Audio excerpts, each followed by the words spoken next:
Thanks for listening to the Media People Podcast, lively and insightful chats with the people who power the media industry. I'm your host, Victor Genova. For more episodes, you can go to soundcloud.com/mediapeoplepodcast, or you can subscribe on your favorite podcast service like Apple Podcasts or CastBox. Views expressed by participants are personal. The Media People Podcast turns the big 3-0, and for our 30th episode, we get a look into the life and career of educator and entrepreneur Emily Baillie.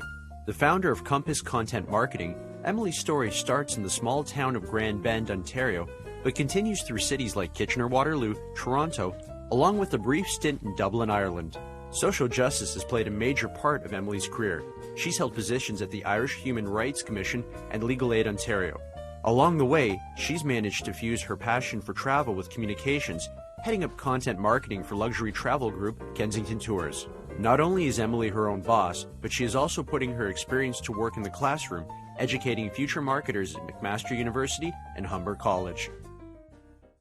Compass Content Marketing is a business that I founded to help entrepreneurs succeed with their social media and content marketing. It's a really fun, the type of work that we do. We get to work with brands of all different sizes, and we really help develop custom solutions for brands of all different sizes. Some of our clients are smaller businesses, some are medium-sized businesses. We work with their Facebook accounts, their Instagram, their Twitter, sometimes their LinkedIn, their blogs sometimes as well, to help them get more traction online, to help them get noticed. There's never a sort of one-size-fits-all solution when it comes to social media marketing. So we really work with our clients quite closely to figure out what's going to work for their specific goals, for their specific audience, and given their specific budget. So I'm the founder and chief content creator at the business. I love what I do. I get to work with people from all walks of life. We do social media training, we do strategy development, and we also really do the actual posting and monitoring, the community management across the major social media platforms. Let's go back to the beginning. Where are you from? I grew up in a small town in southwestern Ontario called Grand Bend. Some people in Toronto, where I live, know Grand Bend quite well, and some people kind of go like, Grand Bend, where is that? They have no idea. That's cottage country for London, Ontario. Exactly. It's a small town. It's on Lake Huron. It's very busy in the summer because there's a beach and there's a lot of seasonal bars, and it has a bit of a reputation as a bit of a summer party place. It's quite small in the winter. It's a great place to visit. My folks are still there, so I go back for holidays. But it's definitely a small town and sort of everything that goes along with that. So it doubles in size in the summer practically because of all the cottagers flooding in. Exactly. People from London, Kitchener, Sarnia, some people from Toronto, but not as many people from Toronto have sort of discovered that area. I shouldn't be talking too much about it, or we'll get sort of an influx of people going down there, but it's a really great place to be in the summertime. So did you spend your entire life there? I did, up until I was 18, and I went off to university. I lived in Grand Bend. I lived this sort of small town, quaint sort of lifestyle, but the community aspect is quite strong, and I still love going back at holidays and things like that. Is it like the small town stereotype? Everyone knows your name? Just about, yeah. Yeah. What were your interests or hobbies growing up in Grand Bend? I spent a lot of time outdoors growing up. So we had long winters. We were down in the snow belt. So, we were sort of outside and encouraged to be outside a lot, which is, I think, really great. So, we had a big backyard. We were swimming in the summertime. We were going to the beach a lot, read books, hang out with friends, and all that good stuff. Did you have any influences growing up? Anyone you looked up to? Do you know what? I didn't have really anyone in my life growing up who was sort of on the path that I'm on now. I think when I was younger, because my world was so small, I didn't really see anyone around me who was kind of doing what I thought I wanted to do. So the path that I saw around me was to go to college and university and then get a sort of 9-to-5 job that paid okay, get married, buy a house and have kids and live that life. And there's certainly nothing wrong with that path. But I think what I realized in my 20s was that I was looking for something a little bit different. I wanted to move to Toronto. I wanted to travel. I wanted to see the world. And it took me a little longer, I think, to figure out exactly where I wanted to go with my career and also just with my lifestyle. Tell us what your first job ever was. I've had jobs since I was literally probably old enough to walk. My dad owned a small picture framing business, art and frame business in our town. When I was a kid, I was expected to work in that business. So I was cleaning, I was doing little jobs now and again in his store. I was helping customers even though I was a little kid. I did a lot of babysitting around town. This is far before, I was old enough to actually work and be paid for, a proper job. I babysat a lot of different families in my neighborhood. I also babysat my younger siblings. So those are probably my first jobs that were not even real. There was nothing on the books. It was sort of just working for cash and spending money and allowance and things like that. So you were just hustling off the books then? Yeah, basically. Yeah, not exactly by choice either. It was okay, this is what you're doing. And I said, okay. You mentioned going off to university. Grand Bend doesn't have a university, so you knew that if you were going to go off and pursue higher education, you had to get out of Dodge. So what brought you to Wilfrid Laurier University in Kitchener-Waterloo? And what did you study there? I studied communications and English. I did a double major there. And the reason I chose Wilfrid Laurier University was because it had a small but friendly campus. I liked the location. It was not too far away from home, but far enough that I could, sort of go away to school and have that sort of residence experience in first year. It had a strong communications program, and I knew from high school that's really where I wanted to go with my education. And it's a more sort of arts and business oriented university, which was always sort of more aligned with my interests. I did a double degree in communication studies and English, and I did the optional co-op program where I worked for 2 terms, 2 4-month terms at Ontario Power Generation. I worked at their head office here in Toronto in their communications department. So that was kind of a good way for me to pair the sort of academic focus of my university program with something a little bit more practical, a little bit more hands-on. So we could say that your role at the Ontario Power Generation's communications department, that was probably your first media or communications gig, correct? Yes, that's right. Grew up and you spent 18 years in a small town like Grand Bend. When you moved to Kitchener-Waterloo, bit of culture shock at the size of the city? And if so, was there any culture shock when you moved to Toronto for co-op? There was definitely culture shock when I moved to Toronto. Waterloo, I think, was a good sort of stepping stone for me. It's kind of funny looking back.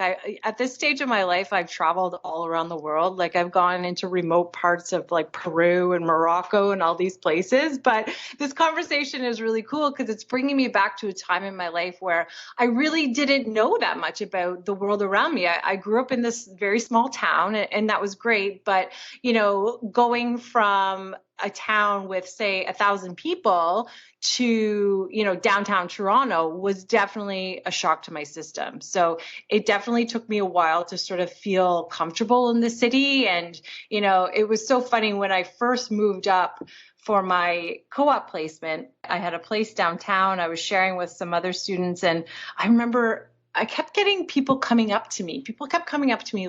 Some of them were homeless people. Some of them were just random passersby. And I said to my friend who grew up in Toronto, I said, I don't understand why everyone keeps coming up to me. Why are they always talking to me? They're always asking me for things. And she was saying, well, are you making eye contact with them when you're walking down the street? I said, well, of course I am. Where am I going to look? And she said, that's why they keep coming up to you. She said, people who are born and bred in Toronto, we don't make eye contact with strangers.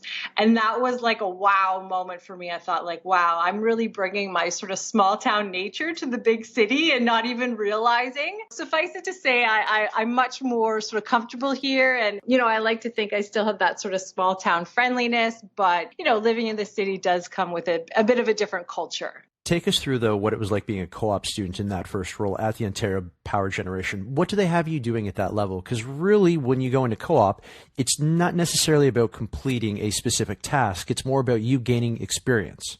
You're absolutely right. So I worked with the communications department. I did some internal communications. We were sort of revamping the entire website at that stage. So I helped a lot with that. I did a lot of writing for their media materials. I did a lot of writing for their internal newsletter. Ontario Power Generation has, plants and sites all across the province. So a lot of this content was going out to the staff who were working in all these various communities across the province. I also helped with a lot of events. So in the summer, Ontario Power Generation has a lot of events for their employees, for the employees' families, for the media, for announcements and things like that.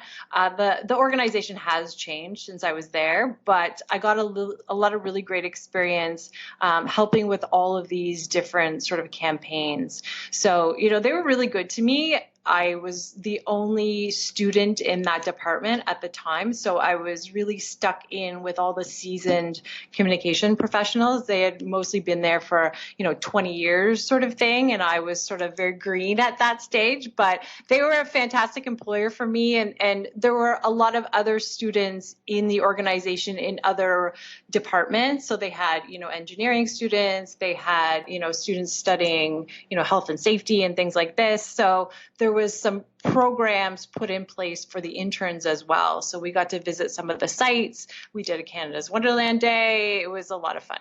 Take us through your first role after graduating university and tell us how you landed that job. My first job after university was at the Ministry of Health and Long-Term Care in the communications branch at Queen's Park. I got that job through a recruiter. And at that stage, I had kind of just been looking for any sort of 9-to-5 communications related role just to get my feet wet.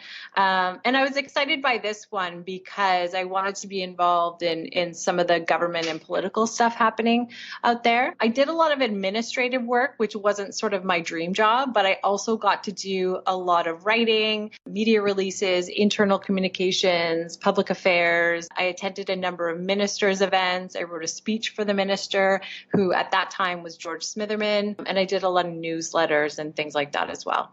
Earlier in our chat, you alluded to traveling and going abroad, and that's exactly what you did. Your next move was to move to Europe. Where did you go?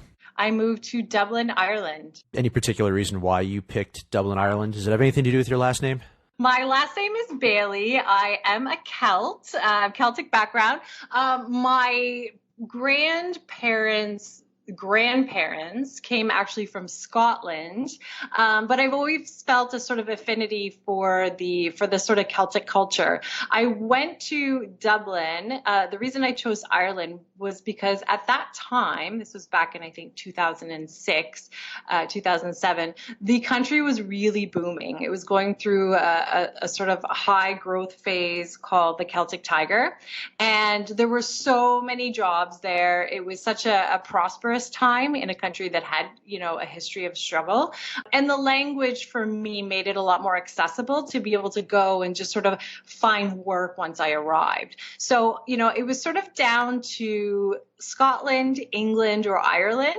And I think the reason I chose Ireland in the end was because it was a bit smaller, again, a bit more friendly. And I knew that finding work there would not be an issue at all. And I was right. I had an interview with a recruiter on a Thursday, and I had a job lined up for the following Monday. And you did a lot of traveling while you were there, I assume, right? Absolutely. So that was really a part of the reason why I wanted to go to Ireland in the first place, because as you know, once you're over in Europe, it's so much easier to travel around, and there's so much to see and do that just a single trip wouldn't have done the place justice. So in Ireland, like the rest of Europe, there are a lot of long weekends. They call them bank holiday weekends over there. There's a lot of just holidays in general going around in comparison with Canada. So I really took advantage of that, and I went to a lot of places around the island of Ireland. I went to obviously the UK, and I went to a number of countries throughout Western and Eastern Europe. Cheap flights with Ryanair?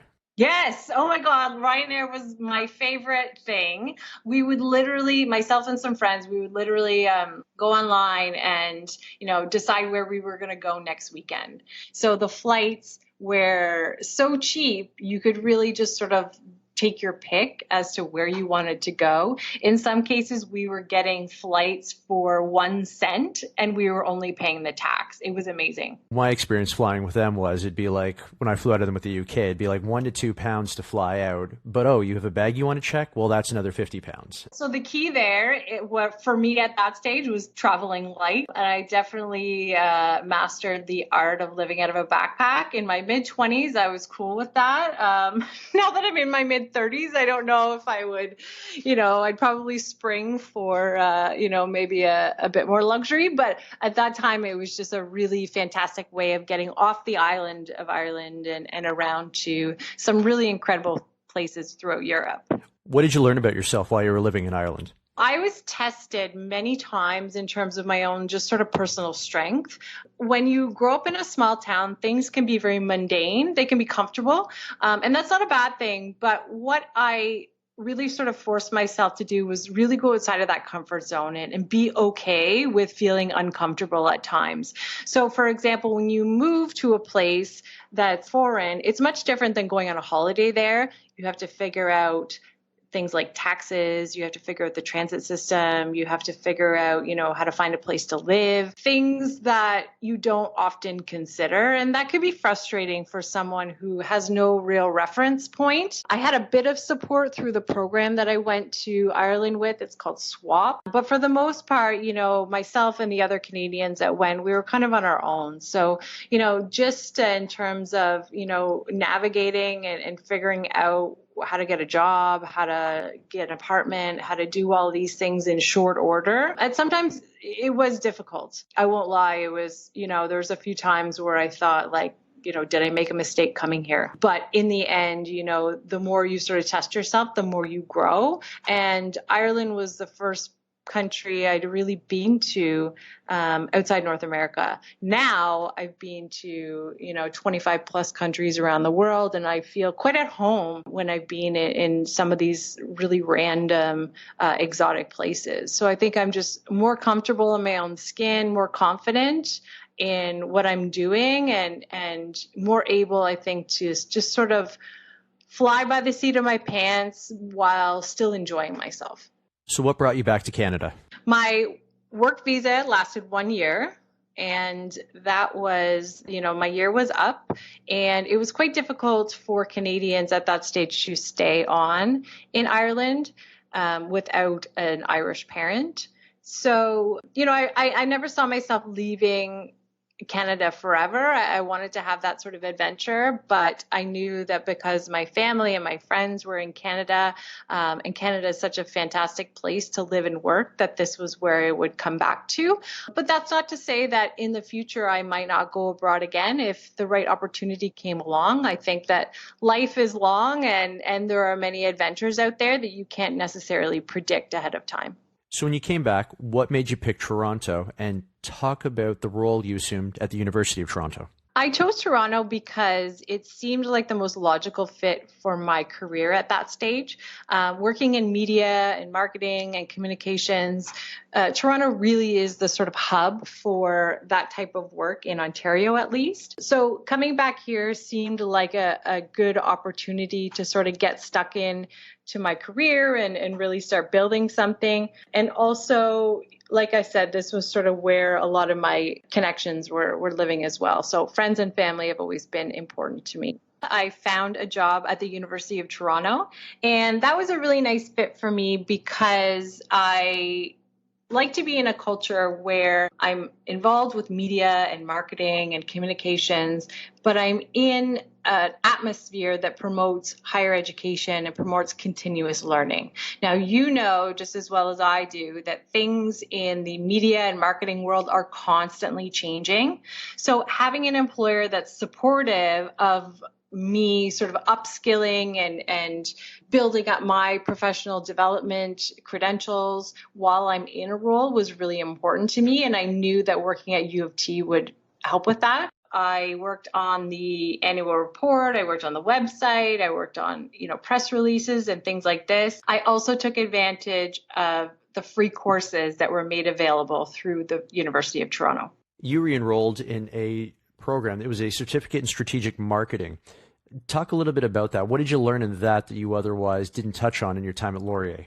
My university education at Laurier was fantastic, but it was really not very hands-on. So the courses that I was taking were like media theory and psychology and, these economics and things like that. Fantastic education. I'm all for a liberal arts degree, but it didn't quite give me that hands-on knowledge or skills development that employers really value. So for example, I never did a media kit. I never put together a media kit in my program at Laurier, but I was able to do that in my strategic communications courses. So those courses were night classes. They were designed for working professionals. And I learned things like, how to put together a strategic marketing plan in a business setting, things like this that were just really super valuable in sort of honing my craft. From there, you moved to Legal Aid Ontario. This was an interesting move. Talk a bit about that. Yeah, so I moved to Legal Aid Ontario because, again, I was looking for the next step. Now, it's funny looking back and talking about this with you, Victor, because now that I look back, what I can see in this sort of pattern of me moving from job to job is that I really was looking for something. I thought that there was more out there for me, and I thought that I just wasn't in the right setting. So after 2 years of being at University of Toronto, I felt like I wanted to move on. I got a job as a communications officer at Legal Aid Ontario. I had a passion for social justice. I still do. And I felt like I could put this to work in this particular role.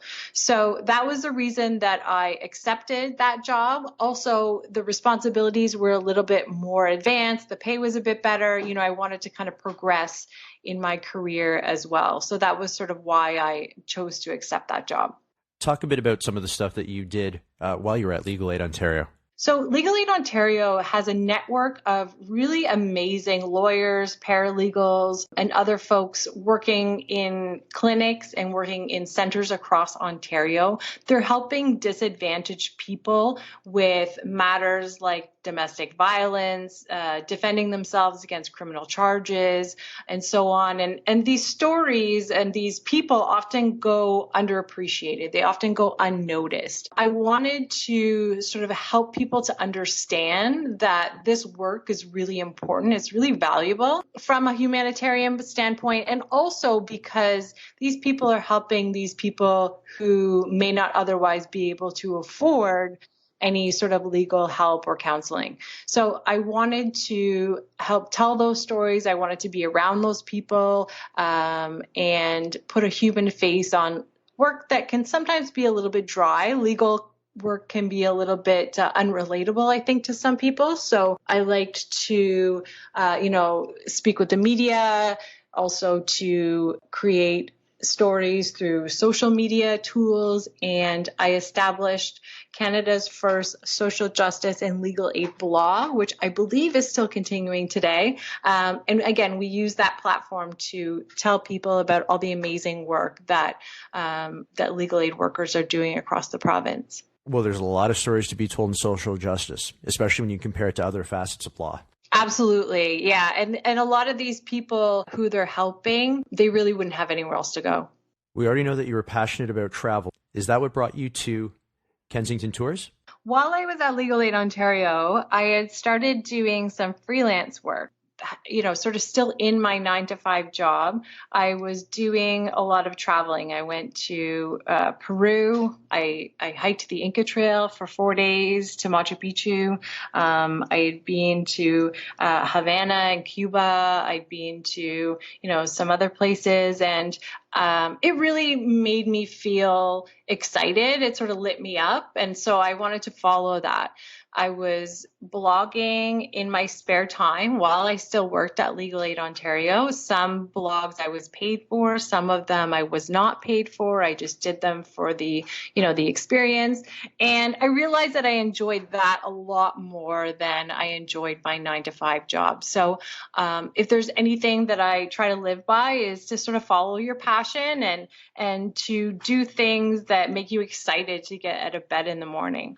Kensington Tours is a luxury travel company that specializes in private guided travel. It's an American company, but they have offices in Toronto. They sell trips to places like South Africa, Italy, Peru, Southeast Asia, big trips, expensive trips, private guided trips. So I headed up their content marketing program for a while, doing their website, getting their blog up and running, managing their Facebook, their Twitter, their Instagram, and so on, and coming up with new ways of showcasing destinations that have been covered quite vigorously in the past. So, how do you make Italy interesting when everybody knows what you can do in Italy? It was partly working with the product team to figure out a new angle on destinations and making that information seem enticing to prospective travelers. What made you want to go out on your own and start Compass Marketing? Like, take us back to that moment when you were still working at Kensington Tours and you kind of had that light bulb moment and that bit of motivation to go, you know what, I can get something going on my own. For me, it was a process. It wasn't an overnight thing. I think I had always sort of dreamed about running my own business, and I had always wondered what that might be like. Again, it was sort of that curiosity that was sort of in the back of my mind. And I had sort of always thought that I didn't quite have enough experience to run my own business at this stage of my career. I thought that I needed more credentials. I thought that, I just sort of wasn't there yet. And I remember having a conversation with someone that said, well, like, what else do you need? And it kind of got me thinking, there's a lot of other people who are doing this and they're doing it well, and they're my age. They don't have, 10 more or 20 more years of experience on me. So I decided to give it a try. And I told myself that, I'll do it for 6 months to a year and I'll see how that goes. Luckily, with the type of business that I do, there wasn't a lot of startup costs. So, I could afford to just say, okay, I'm going to try this for 6 months or a year. I'll see if it works.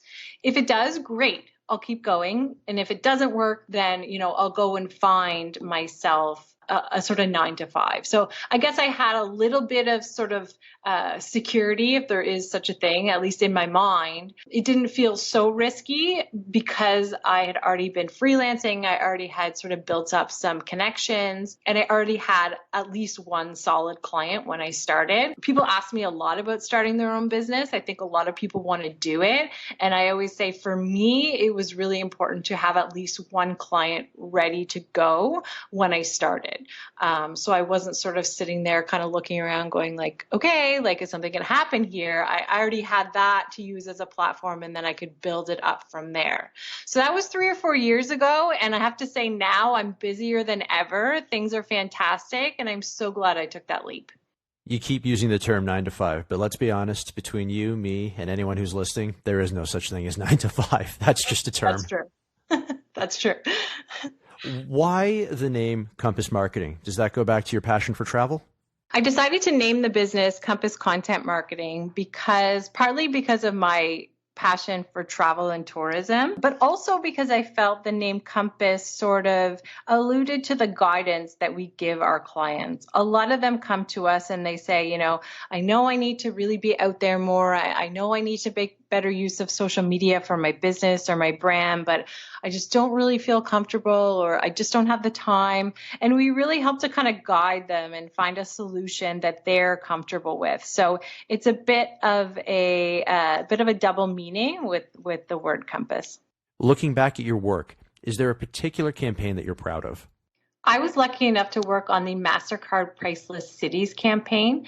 I got to write content on various restaurants, arts and cultural events, businesses, and so on in the city of Toronto. So that was a really exciting opportunity to showcase some of the amazing things that Toronto has going for it and sort of convey that on a website that has global reach. That was a really fun project to work on. I did that a couple of years ago.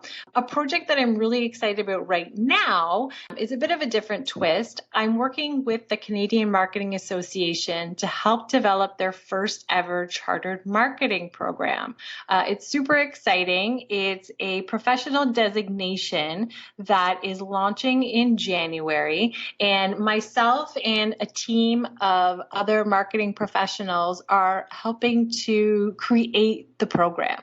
We're building it from scratch to be delivered 100% online to marketing professionals from all across Canada. They'll be learning about things like brand strategy, social media marketing, even things like business and financial math. It's a really broad program with some specializations as well. And it's a really fun, a really exciting project for me to work on right now. So about a year or two from now, we're going to start to see people, because of the program you helped build, pop up on LinkedIn with CM or Chartered Marketer on the end of their names. Exactly. So I was lucky enough to just pass my Chartered Marketer exam. So I'm going to be updating my my LinkedIn profile to say Emily Baillie CM. We will see a lot more people finishing the program and adding that credential to their name. So, you know, there's a strict application process and there's a number of years of experience required in order to gain admittance. And of course, a series of exams to pass. So it really sets the bar high for the Canadian marketing community, and it's got a strong focus on digital. So I think it'll be a really great addition to the sort of professional development realm in the marketing industry here in Canada. But you're not just dropping knowledge with the CMA, you're also an instructor at Humber College and McMaster University. Talk to us about what programs you're teaching there and who you're teaching them to. So I teach part-time at both schools at the moment. It definitely keeps me busy, but I love it. I teach undergraduate students in the Bachelor of Digital Communications program at Humber College. And my students are typically in their early 20s. They are interested in pursuing marketing. Some of them are really talented content creators. Some of them are interested in branding and strategy. Some of them are interested in videography. We've got a really great mix of students.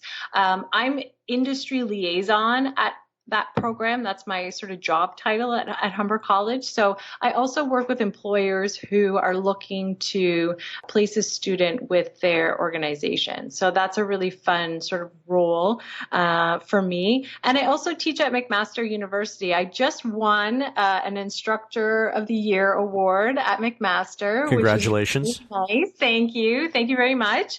I teach in the Digital Marketing Certificate program at McMaster, and that again is delivered 100% online as well. So it's available to people, you know, who are based in Ontario, but I also have students who are based in, you know, British Columbia, Alberta, New Brunswick. It's a really convenient way for marketing professionals who are in their 20s, 30s, 40s, 50s, 60s even, to make sure that their skills are current and also to improve their skills and their capacity in a digital marketing, quickly changing digital marketing industry. Speaking of quickly changing, do the courses or the content change much from year to year? Because I have to imagine that some of the stuff you're teaching now wasn't around last year, and some of the stuff that you were teaching last year, even the year before, is now obsolete. Absolutely. So every time I teach a class, I'm always updating the content before I even walk into the classroom. So if I've taught a course before and I have my notes from last term, I always go over them again, and I often find that they need updates. So things change really, really quickly. The good thing about what I do is because I'm an active marketing professional as well as a teacher, it's easier for me, I think, to bridge that gap for the students and make sure that I'm giving them the most current and up-to-date information. But that's kind of what I like about it. I like that it's always changing. I like to have interesting discussions with my students about where they think the industry is headed and to talk about innovation. I think innovation is really driving our culture and our society at the moment. It's so fascinating to watch it all unfold, particularly with social media and its effect on people. So I find it exciting. I think some people maybe find it a bit tiring in some ways, but I always say to people, if you don't like change, this probably isn't the industry for you, and that's okay. But definitely the prep time for class it's always there because I have to deliver the most up-to-date current information. How did you get your start in teaching? A lot of people approach me and they say, I'm kind of interested in teaching marketing. Like, how did you get into it? And I tell them this story. I basically cold emailed a bunch of schools and I said, basically, I want to do what you're doing. I reached out to program coordinators and professors in communications and media and marketing programs. And I got a lot of no's, or I got a lot of people who didn't reply. But I got one person at Humber College who was kind enough to say, hey, why don't you come into my class and do a guest lecture? So I was, of course, thrilled to have the opportunity. I went in and I did a 1-hour guest lecture on the topic of tourism marketing in a Humber PR class. And at the end of the class, the professor said, wow, that was really great. Like, you're quite talented.